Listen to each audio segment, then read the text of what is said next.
Today's episode is brought to you by FOCAL, a global leader in high-fidelity solutions.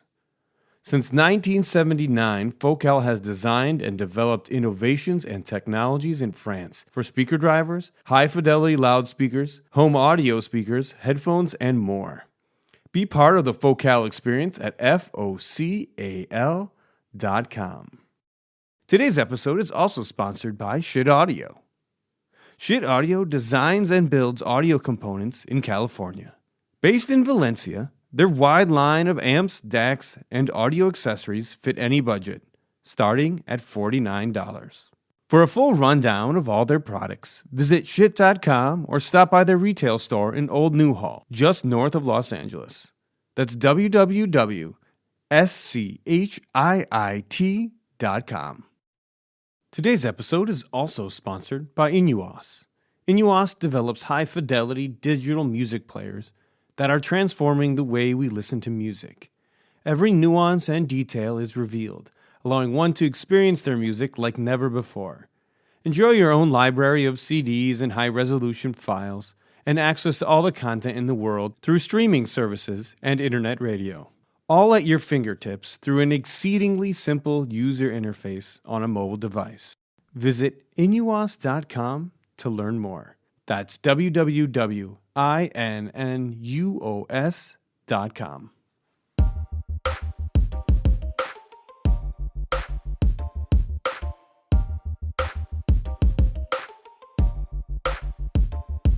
Everybody, thank you so much for joining us today. Here we have a very, very special guest to help go through a very special topic that's near and dear to my soul. That is Marc Phillips with PartTimeAudiophile, one of the writers there. I'm the editor-in-chief. I'm the newly anointed editor-in-chief. I'll have you know. Editor-in-chief. I'll have you know, sir. Is it cold up there on top of your pedestal? Because I can barely see you from way down here. Oh, you see, I've got the beanie on. I've got a big, thick flannel shirt. So yeah, it's a little cold. It's a little cold. The title of today's podcast, friends, is Integrated in Two Ways, Downsizing Without Compromising. And I want to give full credit to Marc for that title because he pulled it together. And I think it's a beautiful subject to talk about because there's a lot of people out there that love audio and want really great sound, but aren't all about like these mangaloid monstrous systems that are awesome, but not so practical like the ones that we see from the big rooms like Von Schweiker and this type of thing. I love them. They're amazing, but they're not as practical as kind of this subject we're just towing into right here.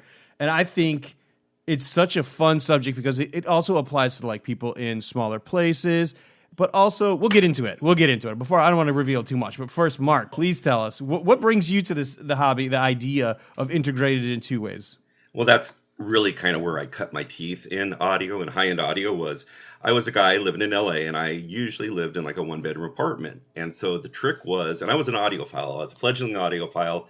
I had just moved from maybe, the typical mid-fi stuff that I had when I was a college student, and I was really getting into the high end, and I wanted to start buying things.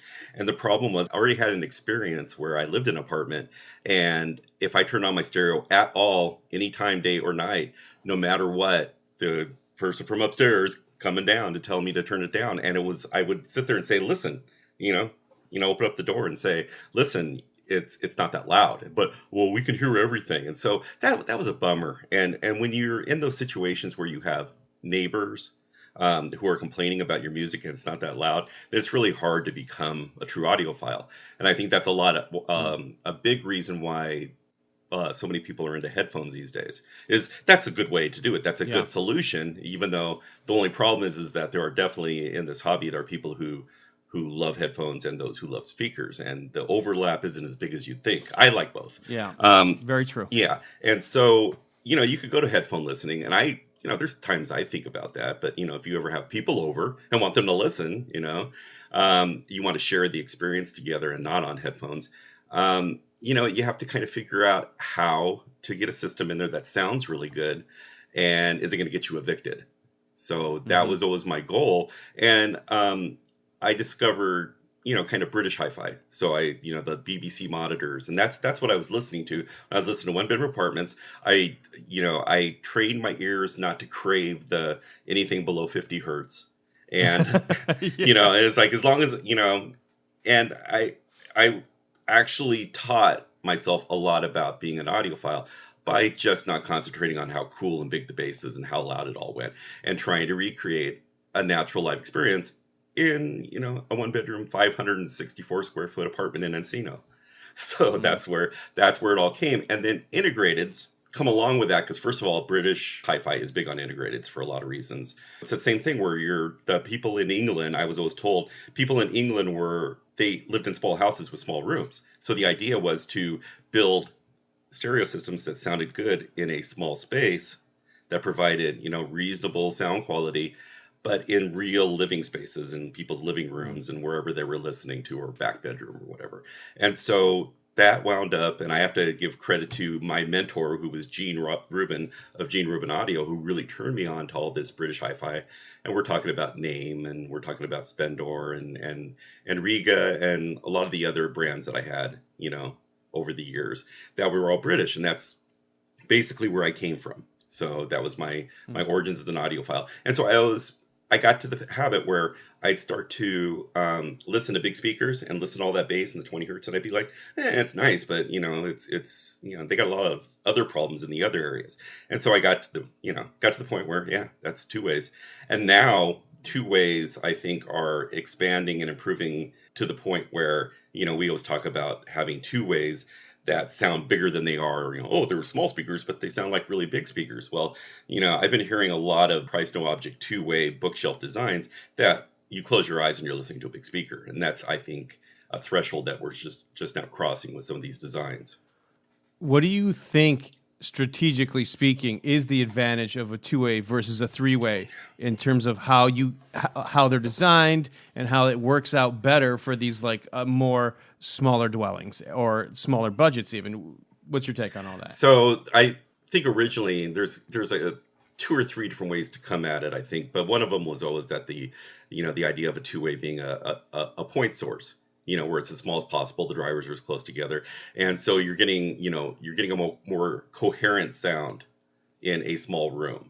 And so, you'll notice that some of the bigger speakers, they need the bigger room in order to really, flex their muscles and to have the frequencies all come at you at the right order, time alignment and all that stuff. And so two ways, by really focusing on one small part of the baffle, are able to image better in small rooms. That's one thing. And I think the other thing just comes to, I was a distributor for a line of loudspeakers, and they had big ones and all the way down to little two ways. And the big ones were harder to set up because in a room, because they got in their own way. Another way, and that kind of goes back to the point source, is that what happens is if you have a big giant cabinet and it's a fairly small room, then you're going to be dealing with reflections. And that's my experience. And that's the reason that attracted me to two ways, is that traditionally, when I deal with a two-way design, they're really easy to set up. A lot of times I kind of know where they're going to go. Unless there's something unusual about the design, I kind of know where they go in my room. And it's like I can play around with positioning, but it all winds up being a few millimeters apart where it's really close. So two ways are really easy to set up, and I think that's one of the reasons why they do really well in small spaces. And I think that both two ways and three ways, don't get me wrong, guys, can be awesome if they're done correctly. But one of the arguments that we've had talking about this subject on other podcasts is there's also a simpler crossover system. Getting two speakers to work together easily instead of three just is a simpler equation. But like that being said, two ways can be amazing. Three ways can also be amazing. It just is how did the designer put it all together. I've gotten to the point where I get away from making generalizations about what kind of speakers I like because something comes along and, for instance, I always like silk dome tweeters, and then I heard some ribbon tweeters that maybe changed my mind. And now I'm, with the last couple of speakers I've been listening to, I'm really coming around on the whole idea of ceramic drivers, like in the Martin and in the Wimberg. And so maybe I'm a ceramic driver kind of guy. So it's interesting to always discover things about yourself as an audiophile that way. Yeah, I think that too. It's like trying things out, experimenting on what works and what works in each room is, it's obviously part of the fun, I think. So finding out stuff about what you like yourself. Because I get it, exactly what you're saying. Is like you see the big show and you're like, man, I want this big thing. Sometimes you do want that, right? Big show. I want this big experience. But other times when I'm chilling in a smaller room, I'm like, I just really want to hear some luscious midtones. And, Oh, yeah. and it's the same thing. Actually, I know there's a lot of preference on this, but same thing with me, at least, with solid state and tube. Sometimes I want a really clean solid state thing, and other times I'm like, color me up. I'm not always one way. Like, it depends on my mood. Yeah. No, I'm not afraid of color. And I want to be clear. I'm not saying I do reviews with highly colored amps. I try not to do that. But I'm just saying, for my personal listening, I like a variety of things. And that tube or even a really colored sound has its place at times. Yeah, I mean, for me, vinyl, for a while it was single-ended triodes. Single drivers, we're talking about two ways, but we talk a little bit about single driver speakers, which usually have problems at the frequency extremes, but everything in between is simply amazing. So I can make an argument for simple drivers because they don't have a crossover. There's lots of those designs that are fascinating, and so it's about keeping it simple. And and that's the thing about two-way is the crossover is simpler. You can have no crossover. It depends what you want to do. There's lots of ways to go about it, but it's simplicity. And I feel as I'm diving into the whole music server and DAC thing for the first time, that it's like, this is just easy and simple. And simple's good in audio. Yeah. Because let's be honest, things can get very complicated if you want them to be. Which brings me to my next subject, which is why integrated. So this is really a combination of two things, right? Integrated and two ways. And I'll just say, for those who aren't familiar, integrated is obviously something that has the preamp and the power amplifier all in one.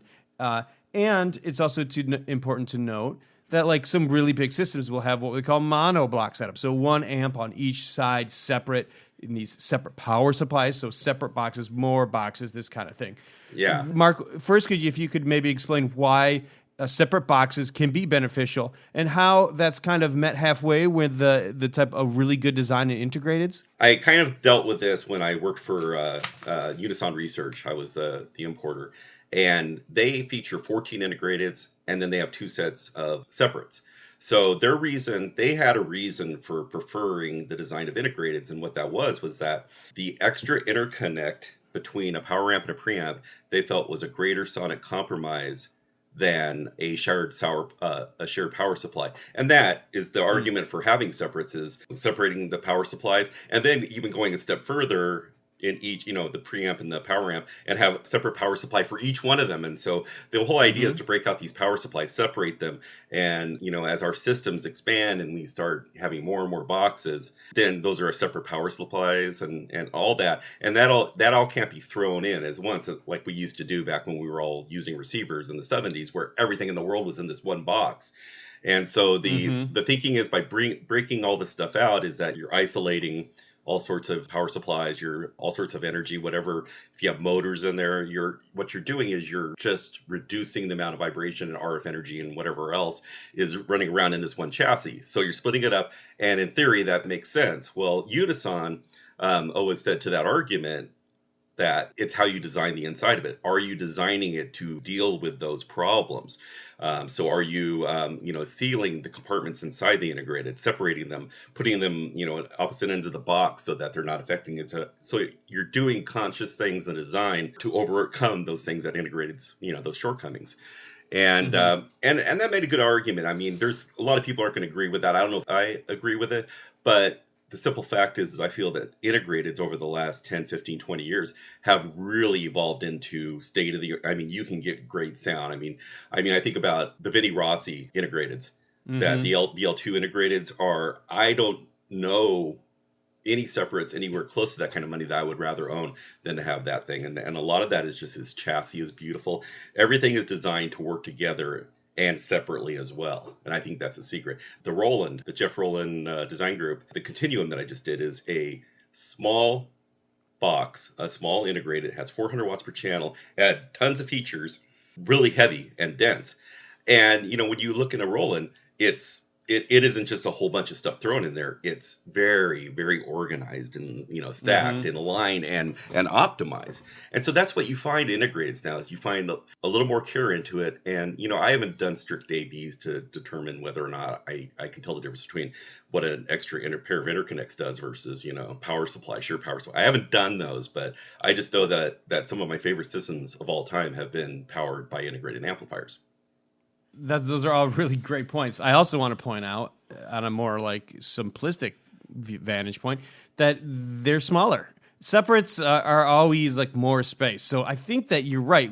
I'm seeing like more and more impressive things come out when putting them all together. It's like we started together, we separated them all out, and then now they're slowly figuring out how to push them all back into a smaller box, because with the advent of streaming music, you don't need as much space anymore. You can have these really great systems. I recently reviewed the Name Unity Star, and I was like super impressed with the slam and the punch and all of this. And I was like, whoa, this is kind of like pushing boundaries of what my expectations were for one box solutions. But I would like to say too that it costs a pretty penny, and a lot of R&D probably went into that. I think that it can be had. Now, don't get me wrong. Again, I like giant monos and I like giant speakers. But again, I think there's a time and place for everything.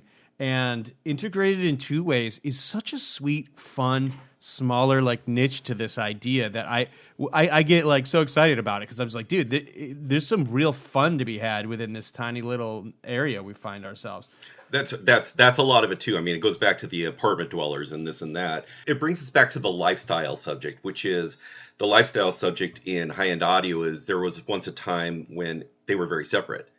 Like the really good stuff were just like blank empty boxes, because all the good stuff went on the inside, not on the outside. So over the last couple of decades, we've really started to focus on the fact that we have to look at this stuff while we're listening to our music. Mm-hmm. It should be nice looking, and it should fit into your lifestyle, and people should come over and not see a bunch, like equipment racks. Equipment racks are for audiophiles. There's nobody buying audio equipment racks for their system that are just music lovers. That it's because those people are putting stuff on bookcases, they're fitting it into their lifestyle, they're putting it on a nice dresser, maybe a console, whatever. They're fitting it into their lifestyle a lot better than an audiophile does. Audiophile doesn't care, and that's the reason why audiophiles often listen alone. So because it's designed that way.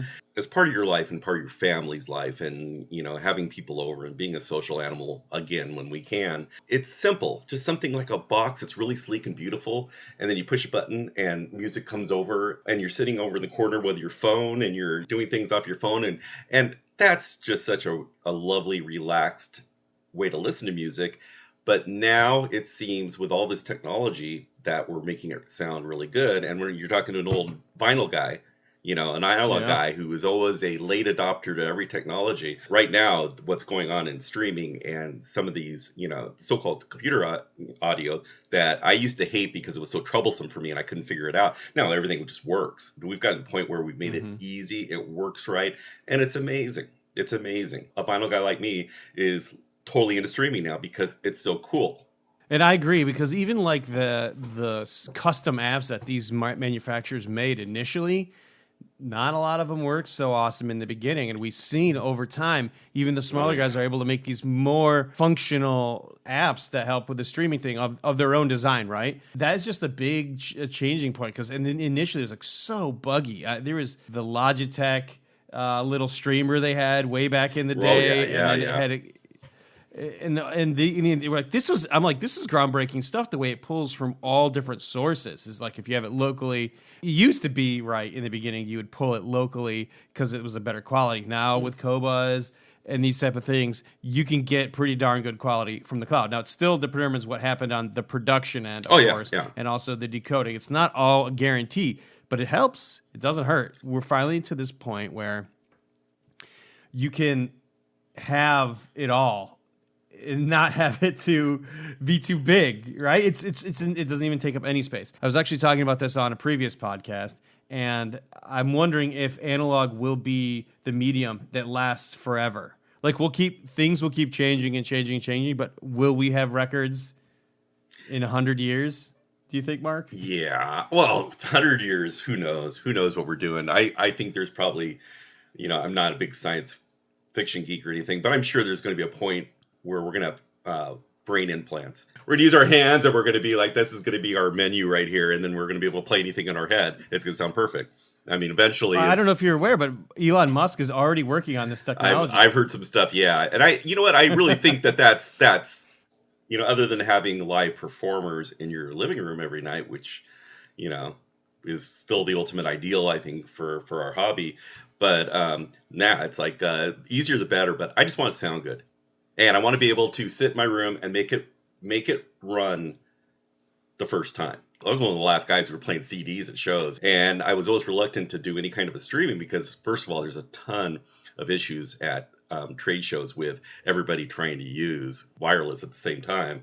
And so people are always, right now, it's like, even I can't screw it up. I've been leaving the DACs and the servers to everybody else who knows more about digital than I do on the magazine. But it's time I knew because I'm really getting interested in it. So how do you kind of feel that turntables fit into this entire integrated in two ways kind of equation? It's another piece for sure, but I think it's kind of a looker piece too. Exactly. We talked a little bit about how things look externally, right? Yeah. So it would be like a 2-box thing with 2 speakers on the other side. It kind of either beckons for like a flat surface, right? Rather than a full rack. 1, 2 speakers on either side. Right. From a young age, I had turntables. And so I went from a dual, this is 78, 79 maybe. I was still in high school. I went from a dual CS510, I think it was, turntable to a Technics linear tracker. And the linear tracker, the mechanism, the arm and everything was inside the lid. So it was like a close and play, but it was a Technics. And so when you lowered the lid, couldn't see the record spinning. And that ruined, I hated that turntable from the minute so I think a lot of it has to do with, from a lifestyle standpoint again, is that a turntable spinning a record with, the arm and the needle down and everything is a looker. It's a conversation piece. You walk into a room, and if there's a turntable in the middle of it and it's playing a record, that's the first thing you're going to notice every time. So I think from that standpoint is that it's still, when I talk to young people about why they're interested in analog, there's always a coolness factor because it's something that not everybody can do. The cool thing, the cool kids, that was the quote I got once was, the cool kids listen to vinyl. So, but I think that goes for adults anyways. Turntables are beautiful things, and I feel like I would be missing something in my life if I had a system that was just only digital. And that's the best way to describe it. And it's, and that's all outside of the idea. A lot of us prefer the sound vinyl over digital. And I'll be the first to say that with all these recent developments in digital, it's getting harder and harder to make that argument. So the coolness factor definitely rears its ugly head somewhere. It's just cool to play records. I think we love it. I think it's just a fun thing to do. And if it's fun, it's more fun than, the whole thing going off your phone and being the DJ off your phone. It's fun too, but in a different way. When you meet someone who has a turntable like that, you think, oh, this person has a deeper appreciation for the tactile experience of life. There you go. Like, I love that. I love that. That's accurate. Yeah, I agree with that completely. Because they're willing to go through the labor of putting the record on and all that. It's a ritual. They like it. It's a ritual. It's part of the music loving ritual. And you know what? And same thing as I was talking about that Technics. Well, the same thing happened in CDs. No surface noise. This is incredible. But my music went into a little slot and I can't see it now. And that was a kind of a weird mental thing to happen too. It's like, I just missed looking at it. Maybe I was hypnotized by it. I don't know. But, looking at a record player playing a record is a cool thing. It always has been ever since we were little kids and we had the little toy ones. Avid listeners of the show will know I often talk about my plastic Fisher-Price with the plastic yellow tone arm. It was not an upgrade either. It was the original tone arm. What kind of cartridge you got? Did you have one of those? I did. I did have one of those. So, and I don't remember a lot about it. I remember I had a little kid turntable record player, but it had 16, 33, 45, and 78. Yeah. Yeah. It did have a lot of settings, yeah. So we played with those settings and, that was part of the fun of it too. So you can't do that with CD player. My first real turntable that I do remember was I had, when I was 13 years old, I got a Sound Design all-in-one.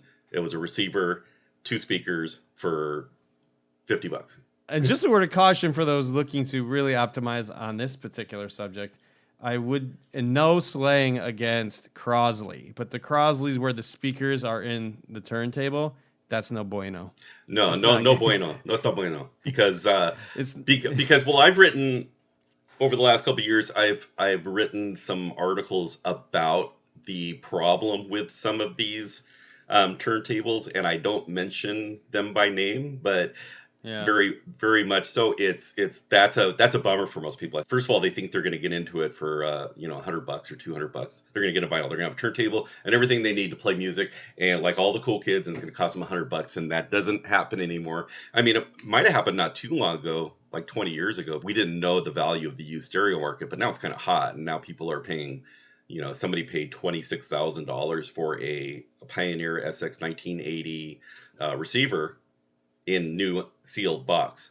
$26,000. And we're talking about something that was $1,500 when it was new. So Wow. it's not as easy. I always had the $500 rule, which is you got to pay $500 for a turntable to make it sound as good at or better than any CD player. And that was the bar I set over 20 years ago and it's still kind of the same. There's still $500 will buy you a pretty decent turntable still. Something that sounds really good. If you want to get serious, you'll be upgrading down the line. If it's right for you, if you're really going to enjoy that hobby, it's going to mean you're going to get obsessed and you're going to have to keep making improvements and you're going to upgrade. It's just going to happen because you're going to get sucked into the idea that it sounds great. You're sorry you ever sold your collection off back in the day. And I will say that on the subject of two ways and integrateds, one of the cons, there are many pros, but one of the cons is if you're into this hobby to tinker with gear, you will be depriving of yourself, so to speak, the option to switch out a pre and a power amp. You get one less level of tinkering to kind of... And the other thing that I just thought of is also when you were talking about bringing the turntable into it. So a lot of integrateds, more so than preamps these days, have built-in phono sections. So correct, yeah. And I've listened to a couple of phono sections lately, and one was the what they call the HP card for the Roland, for Jeff Roland Design Group. That was an outstanding one. But one of the most fabulous ones I've heard, again, we're talking about the Vinny Rossi. He has a phono module that I've never heard a better inboard module than that one. And he's got a lot of secrets up his sleeve about that one with the Belson regulators and this and that. So it's just amazing. So that's another thing about integrated. If you can get a phono stage and B, a headphone amplifier, which many of the integrateds I get in have both. And then C, built-in DAC, although I have to say I haven't really been too impressed with any of those DACs yet. But the fact that you can get something like that. So let's take the Vinny. The Vinny, I could have the L2I signature, which is amazing. It's fully loaded. I think it's about 20 grand. But you get an amazing power amp, 100 watts per channel, an amazing 2 preamp that you can power with directly heated triodes. So you can two-roll with all sorts of crazy triodes and get all sorts of wonderful sound with that. And then you get that phono stage, and then you get his DAC module, his DAC module is amazing. And think about how much space that frees up in your rack. Because first of all, the Vinny Rossi amp is absolutely beautiful. It's a lifestyle product. But you have all that in one box, and then what do you need? You need a source and you need speakers. And if you're streaming, then you don't even need that. You just need to plug in your laptop or whatever else you're doing wirelessly. So that's another thing for integrated. It's that you can get to the point where it does everything well and saves room in your house. In the case of the name Unity Star, you can even get a fully digital streamer embedded in there, and it comes with a screen and a well-to-do app. So there's just a lot going on in those all-in-one packages. Oh, you know what the Unity has that I actually thought was cool that they include in there just for the heck of it is an FM tuner. I didn't know that. I don't know if it's the one you're talking about. The name Unity Nova I actually used for a while, and again I feel the same way as you did. Is like it's amazingly good for having everything in one fairly small package. I mean, everything about it. I like the headphone amp is good. The DAC is really good, and so those are amazing. But they put an FM tuner in there, and if you remember, Name used to make really good FM tuners back in the day. They made some really advanced ones, so they probably have still have parts laying around. So they said, let's just put in the Unity and give them an FM tuner. I would just recommend it. I hate to usurp you here, but you could probably find it on a streaming channel and get a little bit better quality. But I like the nostalgia of it. Somebody just tried to give me a tuner, and it was like, "You're not still listening to FM," and I'm like, "No, I'm not. I haven't heard a good station in a long time." So, but apparently they lived in a place where an FM station they've been listening to for years and loved, and so it was important for them to have good tuners. So I said, all right, I get that. Especially if you have like a classical station that they're using. I forgot what it is, but there's some really nifty digital technology that makes them sound better than a normal FM station. I guess there are things you can do in the studio. I guess. Yeah. I'll say this. I've been very disappointed with the sound of the quote-unquote like digital upgrades to terrestrial radio in the car. There's something weird about the way it sounds. I don't know if it's compressed, but they're like, when it switches from like the analog over to the little digital in the car, I'm like, what is going on? This sounds terrible. So oh, no. Yeah, I haven't heard the that. HD, I think in LA, it's like the HD. I think it's like HD branded or something, but I'm like, whoa, something not right here. I mean, I get nostalgia for FM, man, but one of the really interesting things I thought with this review for the name was that they actually name has its own stations in really high quality. They do. I remember that. They just launched these, and they have classical and they have everything, and then I think they have jazz, right? So they cover all the audiophile bases. But I let that run in the background, and I was like, dude, good curation, but also the quality was just handpicked. Like each song was like really great quality. I just let that play in the background. I'm like, dude, this is the thing. This is a good bonus, right? It's really something, and it was totally free. I reviewed the Muso, the second generation one, and they had that. You know, it was interesting. I was listening to some of that too. So they didn't on the first Muso that I actually used. They didn't have that. So that's one of the new features of it. And yeah, you're right. Name had a record label for years, and they had some cool audiophile stuff out there. Good sound quality. I have Elvis Costello's Armed Forces. And it's the British version, so it's a different album cover than we got in America. But it was remastered by Name, and it's kind of a neat little record to have. It sounds good. Yeah, they've been around for a while. They're like one of the originals. Oh, I had Name. Yeah, I was a big Name guy back in the 90s maybe, and so we're talking about integrateds, great integrateds. One of my favorite was that really got me into Britfi was the Name Nate 2, and the Name Nate 2 was they didn't even have a power for it. It said somewhere between 15 and 21 watts per channel. And back then in the 90s, that was nothing. But nobody had, you need at least 50. It was $9.95, included a moving magnet phono stage. And it was the little half chassis Name. So it was small. You could pick it up with one hand and everything. And it was $9.95, and I got a demo for $6.95. That had been a demo for 6 weeks, so I got a spectacular deal for it. And those things are selling for $2,000 now on eBay. And they were another thing, really simple, small, sounded absolutely fantastic. So that's my Name goes back. It was about almost 30 years since I bought my first Name. So I had a few Name products. They make great CD players. Let's move over to recommendations. Do you have any recommendations for integrated for someone just getting into the hobby? Like, do you have $1,000? Do you have a $500? Do you have $1,000 reco? $2,000 reco at those price points at all? I think $500 is tough because I think that's not going to get you out of Bidfi. I don't think there's a $500 integrated out there that's going to blow your mind. It wasn't that long ago that there probably was.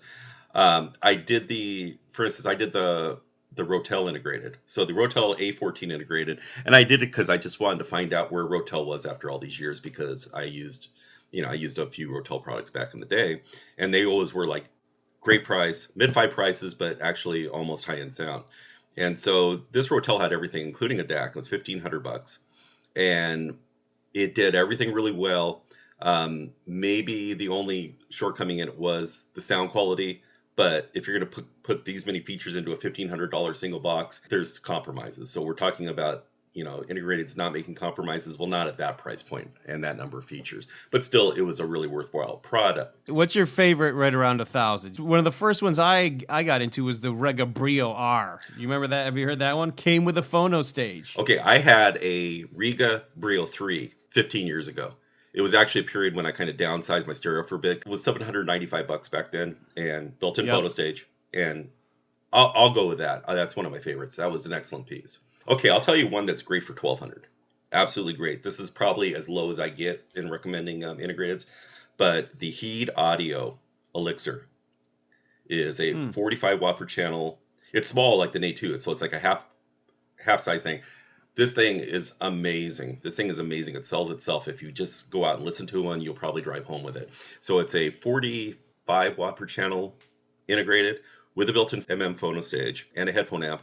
And the units, they use their cheapest standalone phono stage and their cheapest DAC which are about $450 a piece. So that's $900, right? So for an extra $300, you're getting this really amazing sounding integrated amplifier, and with a great phono stage and a great headphone amp. And $1,200, I don't think anything comes close for that price. Because for me to go up, all of a sudden I'm looking more like a $2,000, $2,500 before I start finding integrateds, and I'm like, oh yeah. But cheap integrateds, I mean, if I had $500 and I needed integrated, I'd be looking at Marantz maybe. Marantz or Denon, I'm sure they'll be okay. And then when you get up near the top, you've already mentioned Vinny Rossi, obviously, is one of your favorites. Do you have some other favorites in the high-end realm for integrated? Okay, so I have one right now that is the complete opposite of the Vinny. And the LFD is, it's been around for a long time. I owned an LFD Mistral back in probably about 2000. It was a $1,100 integrated that was just spectacular. And LFD is a little company. It's a couple of old audio guys, designers, Malcolm Hawksford and Richard Buse. I always mix them up with the Border Patrol guy. So anyways, the LFD... Gary Dews. So this is Richard Buse. Okay. So the LFD has this basic circuit that they've always had back to the Mistral. It was just a circuit they designed. It's real simple. These are small integrateds. They're light. But what's happened over the years is they've taken this basic circuit and they've refined it, used better parts quality. And so that little $1,100 integrated in its ultimate form is now what's called the LFD NCSE, which is $7,350. And it's this design, this basic circuit taken to the the nth degree. And it doesn't have a remote control, doesn't have XLRs, it doesn't have a built-in phono stage, doesn't have any of the other goodies. It is a basic integrated, British integrated, just like we used to get 25, 30 years ago. And other than all those features, the sound quality is just absolutely amazing. So this is something, would I get that? Would I live with that for the rest of my life? Happily. I would have to get up off my butt every, to turn the volume. And I'm surprised because, 20 years ago, I would have never bitched about not having a remote control on a preamp or an integrated. And in the year 2021, I noticeably different. I'm getting up. Because I want to adjust the volume at least for every track or whatever. And so, but other than that small complaint, this LFD integrated is absolutely amazing. And I'm finishing up the review now. You might see it in a week or two. But pay attention if you're a kind of person who loves like British hi-fi and loves the idea of an integrated and loves the idea of simplicity, and maybe is happy with the way things were 20, 30 years ago in terms of not having all these digital features that are confusing. It's a simple integrated, and the sound is just exquisite. 70 watts per channel. It's solid state. It's nothing fancy, and it'll probably you'll probably give it to your kids. It's just really nicely made. So that's a big one. As we kind of wrap up the show here, I want to move on to one of my favorite subjects. Let's talk about speaker recommendations, two-way specifically, right? So two-way easy speaker recommendations, easy peasy. Do you have anything for us at the $500 range? I know you're mostly a high-end guy, but yes, you do. Yes. Okay, Triangle Boris. So remember Triangle loudspeakers? Mm-hmm, of course. Yeah, it's the Boris line, and it's BORUS, I believe. And they have a $550 model that I heard at a dealer about a year ago.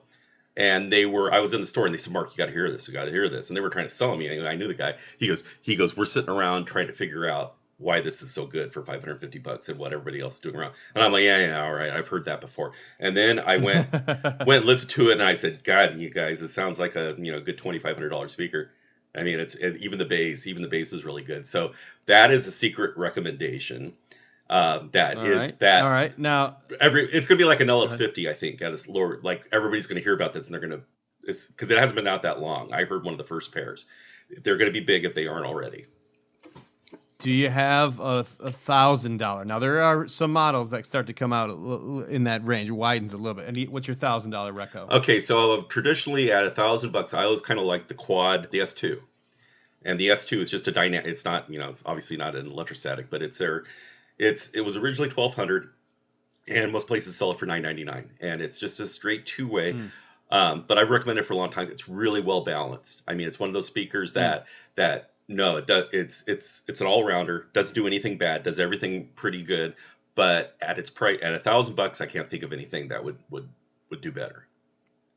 Where do you fall on the LS50? So now we're moving up a little bit. I think the LS50 goes between 1,500 and 1,000 usually, right? 50, Where do you sit on that? Well, they were 1,500, and the LS50 is interesting to me because I was actually in the room share with the LS50 when they made their U.S. debut. And I forgot what show it was, but it was a few years ago when the LS50s their U.S. debut, first time ever, and I brought the amplifier, so I sat and listened and watched this whole unveiling for several days, and I came away from the LS50 really respecting it. So I'm not going to tell you, that I don't like the LS50s or anything. I don't know if it's my favorite at $1,500. At the time, I was representing Opera Loudspeakers. They had a $1,500 speaker came out at the same time, and I felt that I liked its warmth more than the LS50s. But I think the LS50 in the mid range particularly does scary good things that usually only bigger and more expensive speakers do. So I'm never gonna criticize anybody for getting LS50s. So I do like them. I think they're pretty good.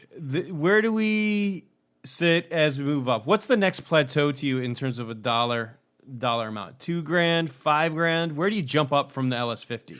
The one I would go up to, I think there's a lot around the $5,000 or $6,000 range. That's exactly what I was hinting at. Is that I feel like for some reason the next big jump, it's all the way up at 5,000, 6,000, 7,000. Because I've heard some amazing stuff below, but when I start to hear stuff like the QLN Signature 3, and these other type of designs, I was I like to say it sometimes. It was like I was back at an audio show with a really high-end system. I started to hear that high-end sound, the dynamics, the color, the detail retrieval that you just kind of don't see at a lower level, which is unfortunate because I wish you could get that for cheaper. I really, really wish you could, but it's just more and more rare as you get up there. So there is that one Studio Electric, I think it's the M4 that Eric Shook reviewed for us. That is $2,500 or $3,000. That's a really good speaker. I think when you get into $3,000 or $4,000, I start thinking about all these really good floor standers out there.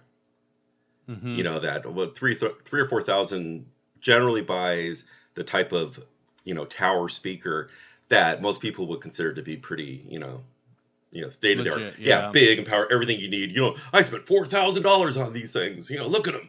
So there's a lot of that. So I can't think of. I'm sure there's plenty of monitors up and down the spectrum at every dollar point. But I do think that I've been spending over the last couple of years, I'm spending a lot of time with two-way designs, and probably starting at the $5,000-$6,000 mark and going all the way up to right now I've got Acora Acoustics, the SRBs. The granite speaker? The granite speaker. So we're talking about a two-way with I think it's a 5-inch woofer. It's not a very big woofer on granite stands, and it weighs 160 pounds. So that's not your typical. That's all. You should drop that on your foot. I don't think you'd feel. Oh, I'm worried about walking through in the middle of the night when it's dark and stubbing my toe on those stands because they're just not going to give. I'll break something. I've broken a toe that way before, so they're. Plus I got a big Bryston on the floor right now, so I have to be really careful when I'm walking around the room. And I'll tell you this: sometimes those heat sinks, they're like razor blades, man. Yeah. So I got the two Brystons. I got the original one that's been restored, and I've got the brand new one that's getting released. And the original one has very sharp heat sinks on the side where you have to grab it. And I was like, so I could tell that we've improved in our amp designs that particular way. That's the same thing with another integrated I reviewed, which was the INT 250 by Past Labs. Oh, yeah. Those are serious. And the crazy thing is if you drop it, it's so much weight that the heatsink it's like a knife. I didn't hurt myself, but I just kept staring at it like, this is scary. Oh, occasionally I have had high-end audio gear that I feel could injure me. So, and so it's a dangerous hobby. There's times when you just look at that and say, that's going to hurt me one day. So when I'm making a buying decision on gear, I generally try to pick things that aren't going to hurt me. And I will say this, the integrated, that's an exception, but the two-ways, at least the two-ways, you don't rip a hernia trying to get him into the house, or you shouldn't. I mean, maybe the Icoras you definitely do. That one was tough. I thought this is, when I asked for the two-way, it was because I didn't want to kill myself, but. Yeah, right. And I live, How much are the floor standers? How much do the floor standers weigh? Supposedly the two-ways are heavier than the three-ways because the two-way only has two place is cut out of the stone. It's the same size cabinet. Oh, yeah. 256 pounds, I think it is, for the big ones. Goodness. Both of them. Believe it or not, a part-time audiophile reviewer has lugged that into his house and reviewed it. Yeah, but see, I'm in an apartment. I have a big staircase in front of my front door. That's no bueno. Where I saw Dave when he had the big ones delivered to his house, they dropped it off in his driveway and brought him in for him, I think. So it's a lot different than me. 4 boxes carrying up down the staircase at 260s and 100 for a pair of little 2-ways that you can, and it's really funny, you pick them up. And they're small. They're on the small side for some of the 2-ways I've been reviewing, but they're the heaviest, and it's really, really kind of scary moving them around. It's like, All right, so what's your cost no object 2-ways? So we kind of worked our way up. So we said, we got 1,000, 2,000. You mentioned some 3s, 5s. Now we're getting up to the top. Do you have maybe a top 2 or 3 all-time favorites? Absolutely. So, all right, lay it on me. So right now, see, and I'm going along with this 2-way, trying to find the perfect 2-way is what I call it. And but I'm just really exploring 2-way designs. And the problem is every time I do one of these reviews, and I've done a bunch of them, I hear them, I go, God, this is the best 2-way I've ever heard. And then the next one that comes along is, oh my God, this is the best 2-way. So, but they're not that way in the same way. So their strengths are different. And so a lot of times it comes down to which strength I really get drawn to, because such an embarrassment of riches at this point. So right now, the 2 that I think are absolutely amazing that I reviewed one is obviously the Wimberg. And we gave the Wimberg EMEAs, we gave them the Product of the Year award because, quite honestly, it was the first 2-way I've ever heard that it wasn't that it went lower or it sounded larger than most 2-ways or as good as a big speaker. It was in every way, shape, or form a big speaker in the way it sounded.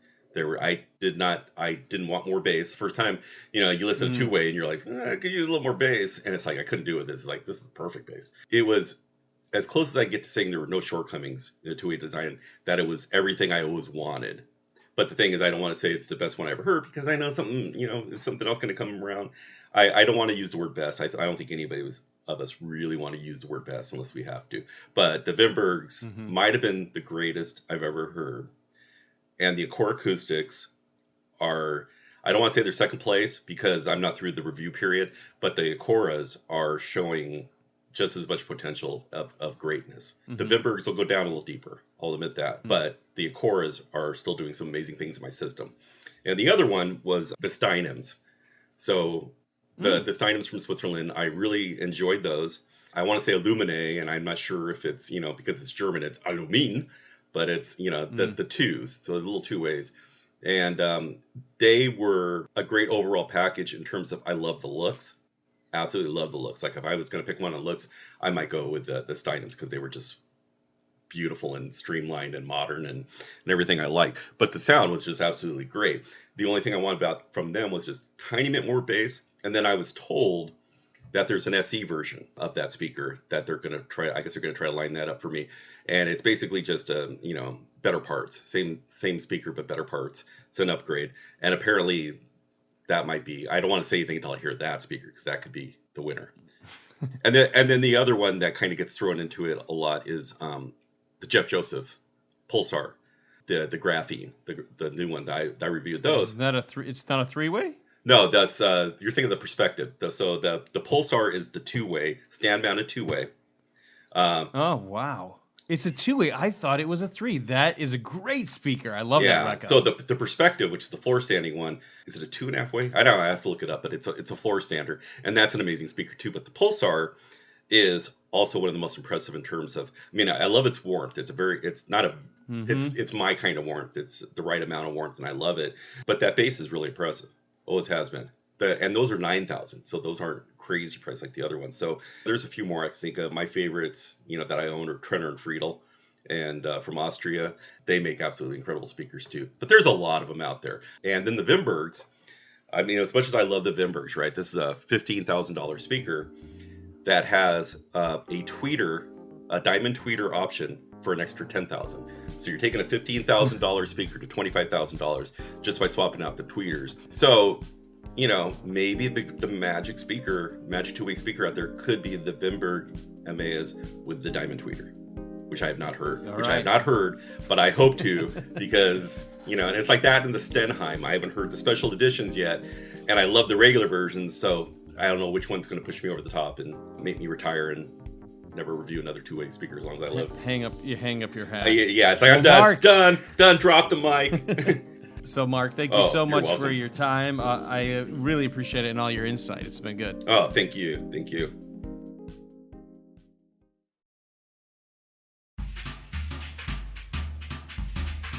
The Occasional Podcast is a production of the Part-Time Audiophile Network, which includes PartTimeAudiophile.com, The Occasional Magazine, the PTA Newsletter, and AudioHead.com.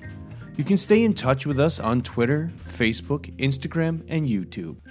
The Occasional Podcast is produced and hosted by Brian Hunter, executive produced by Scott Hall at PTA Productions. If you haven't already, please subscribe to The Occasional Podcast on iTunes, Google, Spotify, or wherever your favorite podcasts are downloaded.